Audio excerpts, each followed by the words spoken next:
Next up, we have our eSports segment. And we have Andrea Richmond, Miss Bordy McBoard herself. Bordy McBoard. She is awesome. She is a computer scientist.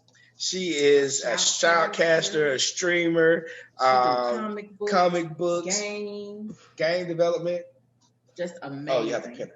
Just amazing. Just amazing. And we're going to go ahead and speak with her and talk with her a little bit and get to know Miss Bordy McBoard. So how you doing? I'm good. Thank you guys so much. What an introduction, right? You guys got me sweating because I feel like more important. You feel like I am. Thank you guys so much.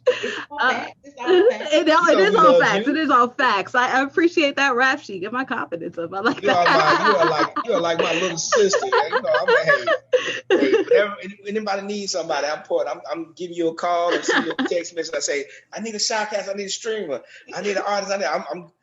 Hey, I got one for you. We got you. I'm texting. Right, and that ironically happened like 2 weeks ago, last week, something like that. So hey, exactly. So I appreciate all the support that you guys give me. You guys are both awesome, amazing people, wonderful at what you guys do, and I'm just happy to be here, honestly. Awesome. Definitely. So, we're going to start this off like we always do. You've heard us ask this question before. Mm-hmm. When did you fall in love with video games? Oh, man. When did I fall in love with video games? Well, one of my first memories, period, in life was me being handed a controller and playing Streets of Rage. It was on the Sega Genesis. Streets of Rage. Yes. Skate. We loved Blake. We love everybody there. It was great. Game violence. Yeah. That was a good game. People sleep on Streets of Rage. People do sleep on Streets of Rage. Me and my whole family loved it. It wasn't just like, me and my brother or like me and my cousin. Literally everyone in my family, even my mom would play it a little bit. My sisters who don't like video games, like everybody would just come and play Streets of Rage because, it's just a great game. Everybody can pick it up as you go. It's not very complex with the controls. You can just, pick it up and go. So we would love doing that. We would love beating up the bad guys, sometimes beating up each other if we got on each other's nerves because they had a friendly fire system. But it was all fun and games, and that's one of my first memories is just picking up Streets of Rage and playing Sega Genesis. And slowly it transformed to, for me, just playing Sega Genesis and playing like a couple emulators back in the day. So I have a good knowledge of all the SNES, Sega Genesis games, even though that's a little bit above my era because, my cousin and my brother would just hand me controllers and be like, play, because I need a play too, honestly, because I need to beat the game the second time around. So that's how I got into video games, being the player too. But honestly, I took it from there and just went with it. I would find all the emulators that I can. I would try to beg my parents to get the newest like the Xbox 360. When I got that for Christmas, it was just amazing. And just it's been that from the get-go, just me bonding with my family, bonding with other people, and just really using it as a point of connection, as a point of entertainment too, because we didn't have like smartphones and YouTube and all these things back then. It was only video games. So that's all I did, all I played, and I loved it. Man, and I think a lot of people don't realize that Streets of Rage was one of the first fighting games, that you could do multiple players, you could be multiple characters, but then you could find characters that look like you. Yes. So you could be a big guy, strong guy. You was a short guy. You could be a kid. You could have on rollerblades. Yes. You could be a girl. You black, white. Streets of Rage had it going on, and people sleep on that game. Matter of fact, I might have to try to find that because I got the retro Sega Genesis. I'm gonna see if I got that on there because I need to go play that. Sega just released, I believe, like a Sega Classics on the PC and on the Xbox. They've done a couple of Sega Classics things. So they have Streets of Rage 2 and 3 and 4 just came out. I haven't seen it yet. I haven't played it yet, but I heard it's great. I heard the soundtrack is still the same because the soundtrack was bumping back in the day. It's still good. And like you were saying, I think it was very important, the representation too, because when my sister played and me played, all we tried to do is either try to play as Skate. Skate was like a teenager black kid, and he had on the rollerblades and stuff like that. Yeah. So me and my cousin would always fight over Skate. And me and my sister specifically would fight over Sonia, I believe it was her name, because we would always want to be her because she was one of the only girls in the game as well. So we'd always fight between those two. And it's like, okay, I guess we have to go to Alex, or, oh, okay, I guess we have to go to the big strong dude, the default guy and the other guy. But we would just constantly be fighting for that because it was very important to be those characters, and also to be a kangaroo if you wanted to just throw that in there. That's also a bit of fun. So exactly, it was a lot of fun, a lot of representation. It was a team game that you could play together, and it was just great. I loved it, and our family loved it too. Game. It really was. Yeah. So we know that you've gotten more into streaming a little bit more. So let's talk a little bit about that. How did you kind of really get started in streaming? Well, my love of streaming actually came before that, when Let's Plays were a thing on YouTube. When YouTube first came around, games got a big surge in YouTube when Let's Plays were a thing. So people would play a video game, have their own commentary on the backtracking below that, and they would just, play the games and have their own little say-so and own little commentary, what's happening. And it always seemed fun to me. That's one of the first things that I watched on YouTube. There was like these guys that did like 12 hours just playing a game all the way through if they could, and I love that. There was this other person who was super funny and would just talk and have all these wild different things, and then like when he'd like shoot people, would be like Kobe and some of that. It would just be great. So I always wanted to do that, and HDRs and everything like that, the things to record the video game screen captures weren't as popular as they were, I guess, nowadays. Now everybody has one. Like Windows has one as default, but back then it was a little bit harder to get it. So once I had enough money in college, thanks to doing a program with Dr. Thomas, I got enough money. That connection. Yes, that connection. And I will get into that connection because that was crazy too. But I got money from doing a program from that, and I finally had enough money to get a computer, to get a laptop. I got a computer, I got my TV, and I got my screen capture, so I can finally start recording and doing all these games. And I did GTA, and it was really fun for me. And I did Earthbound, a game that I love so much, that's also on the Sega Genesis. And so I was doing that for a while, and I was having fun trying to grow it. And then Dr. Thomas came in and was like, hey, so I heard you were doing like these things on YouTube. And I was like, how do you know about that? Wait, what? Huh? Wait, what's happening here? What's going on here? And she was like, I heard you're interested in that. I don't know how she got her ear onto that. Maybe I said it in class one day. I don't know how. But she was like, so I heard you're doing that. So there's streaming going on. I'd like for you to do that with me, and like, let's work together on that. And that was also when Twitch, I believe, was starting to be like a big thing too. That was growing. That was slowly growing. It wasn't as big as it was now. It was like starting to be low key. So I was like, okay, I'll give this a try. And so ever since then, I've been on Twitch too, doing streaming, still doing my Let's Plays as well, and just doing everything I can to just, play games when I'm bored. I like to talk. It's one of the gifts I give. I have a gift of gab. One of the benefits for having ADHD is I just talk everybody's ear off. So why not apply that to video games and have a good time while I'm playing video games too, since I'm normally like, talking and making stupid stuff anyway. So that's how I got into streaming. Watching it, always wanted to do that. And also too, I couldn't afford games when I was younger. I couldn't afford all the latest releases and everything like that. So if I could be one of the people, just like people before me, to stream these games so that people could feel like they're playing and feel like they're connected with these games. They may not be able to afford it, but at least they can have fun on the adventure and journey with me. You feel less lonely, you feel like you're playing, and you really have a good time and build a community with some people. So that's why I got into streaming. It's all about good fun. It's all about giving to people who don't necessarily have as much, and just having a good time and releasing some of that talkative energy so I don't talk off everybody else's ear. Exactly. I mean, and it's so important what you said about being able to provide access and exposure to young people who, might not be able to engage in the ways they want to for whatever reason. I mean, that's really amazing. And that's kind of the power of gaming, that it can bring people together in that way. Yeah. So being a young Black woman, powerful young Black woman in streaming and in gaming, what has been some of the things that you've had to come up against, and how have you had to deal with that? Because you're amazing, you pushed past it.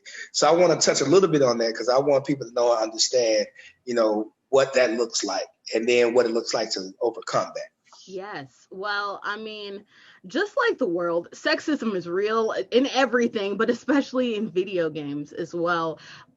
It's something that you have to deal with. Like, for me, I was introduced to it from like my brother, so it's already from like a male space. And in general, people thought of video games as being this like male space and male dominated space. For me, it was never that, because I'd just been playing with like my cousin. For me, it was just another thing, but society always likes the patriarchy and everything like that. So I dealt with that in video games, especially in online culture. You have people who like totally bypass. You can have the funniest video, the most informative video, just the most fantastical, wonderful thing, and they'll be like, haha, boobs, like at the end of the day. And it's just like, you skip through all the good stuff that I have, all the important stuff, to just talk about like my body or my appearance or stuff like that. So there's always that step, and there's always a step of people not taking you seriously as well.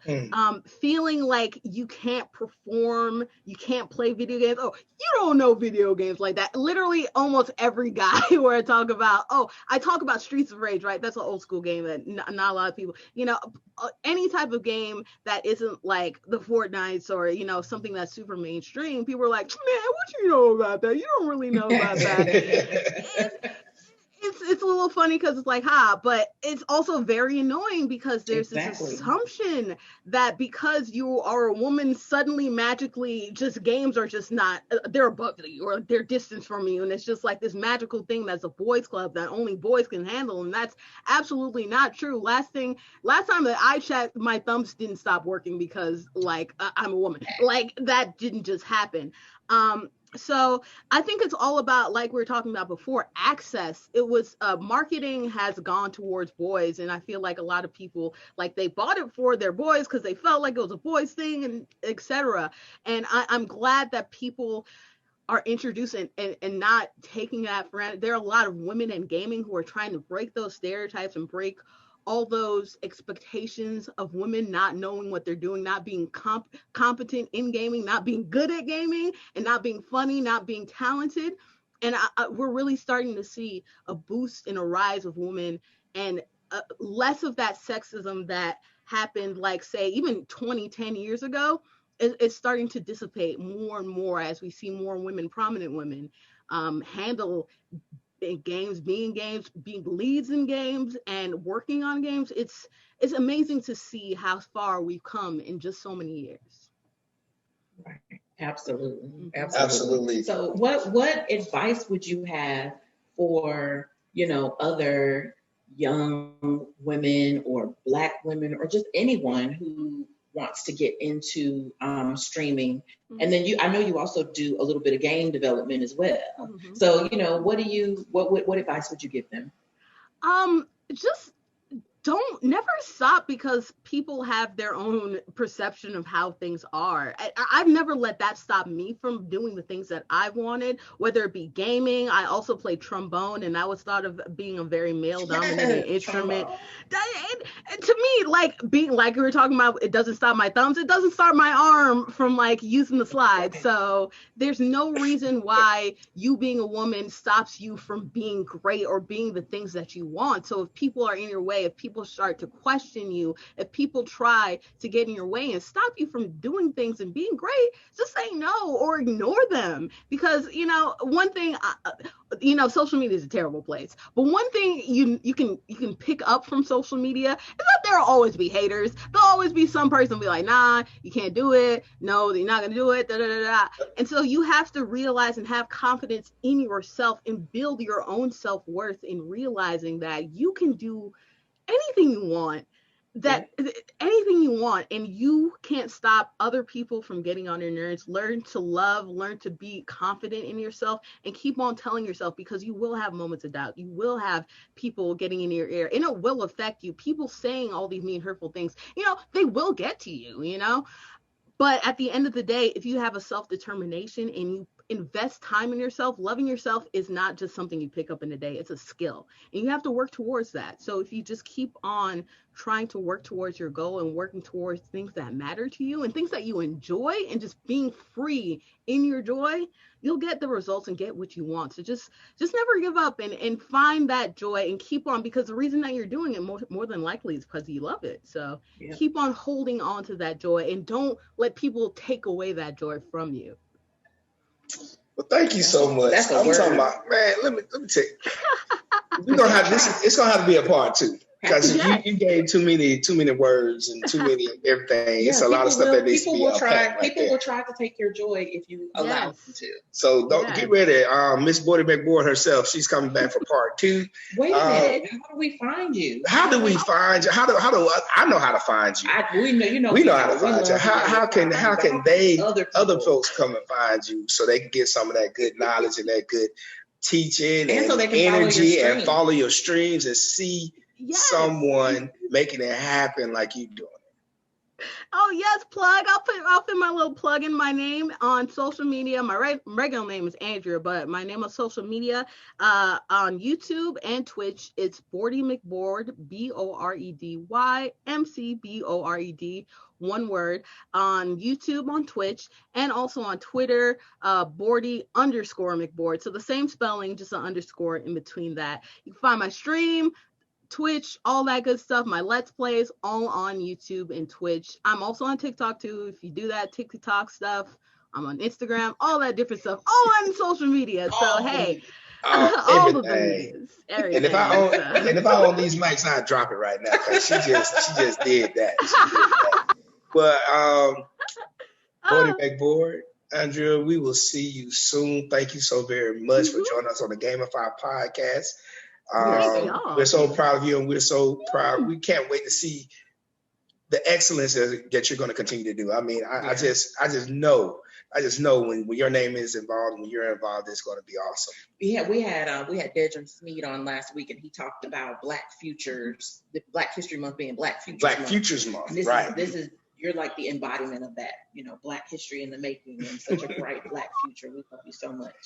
So we will. Oh, look at you, girl. I'm like, you got to you better stop. Write this in my diary. I appreciate it. No cap. I really appreciate each and every, like, you guys have supported me so much and gotten me through so much. So I appreciate your constant support and constant encouragement and constant belief in me, because it's helped me so much achieve things that I wanted to. So I'm forever indebted to both of you guys. So thank you so much.